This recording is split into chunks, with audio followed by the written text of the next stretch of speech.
दूध की रखवाली अगर बिल्ली को बिठाओगे तो क्या होगा बताओ? है? तो इन सबके होते, बड़े बड़े नेताओं के होते, फिर संविधान पे खतरा कैसे हुआ आपके बताओ? ये सब लोग यही हैं, नहीं छोड़ो, भूल जाओ अपने खून को, चंद्रशेखर आजाद को भूल जाओ, छोड़ो यार, समझो कि आपका बेटा खड़ा है। आप बताओ इन सब के होते हुए कैसे संविधान खतरे में आया? बीजेपी की वजह से, इनके रहते हुए बीजेपी ताकत में कैसे आई बताना है? चलो और सुनो, उनको इस संविधान की रक्षा कैसे करोगे?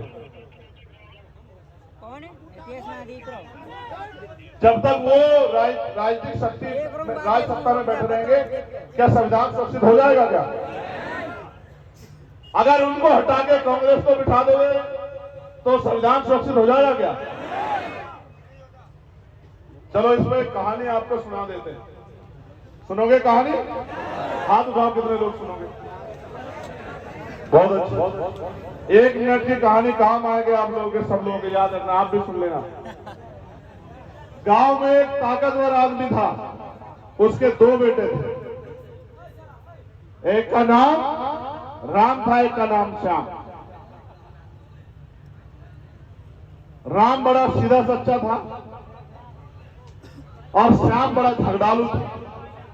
श्याम का काम था गरीबों की जमीनों पे कब्जा करना, गरीबों की बच्चों पे गलत नजर रखना, गरीबियों को अपमानित करना।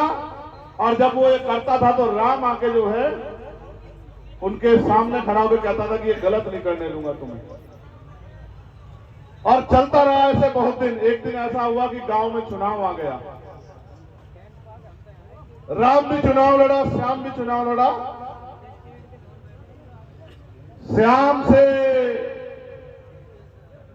मुक्ति पाने के लिए कि श्याम ताकतवर ना हो जाए, लोगों ने राम को वोट कर दी। अब मुझे बताओ, राम ताकतवर हो गया तो राम श्याम का कोई बुरा करेगा क्या? भाई कभी भाई का बुरा करता है क्या? तो राम अगर ताकत में रहे या श्याम ताकत में रहे, वो तो एक दूसरे का बुरा करेंगे नहीं। अब आप ये तय कर लो कि उनको ताकत देनी है, उनको ताकत देनी है, खुद को ताकत देनी, फैसला आपके हाथ में। समझे? चाहे उनको ताकत दे लो, चाहे उनको ताकत दे, वो तो एक ही माँ के बेटे हैं, एक ही बाप की संतान है। आप उनको हराने के लिए आपने पहले भी हराया ना, 2018 2 अप्रैल, याद है नहीं याद है? यही तो थी वो धरती जहां आपने इतिहास लिखा था। मार किसको पड़ी? किसको पड़ी 2 अप्रैल में मार? किनके हिस्से में आई शहीदी? किन्होंने खाई लाठियां? कौन गया जेल? और मलाई किसने खाई? मलाई किसने खाई? मलाई वो खाए और लाठी आप खाओ। वाजी वाह, वाजी वाह। लाठी आप खाओ, मलाई आप खाओ, समझ आता है, लेकिन लाठी आप खाओ और मलाई वो खाओ, ये समझ में नहीं आता। इतने बेवकूफ मत बनो, इतने भोले मत बनो कि अपनी ताकत को दूसरे, अपनी चाबी को, अपनी ताकत को दूसरे के हाथ में दे दो, फिर तमाशा देखो बैठ के। समझ रहे हो?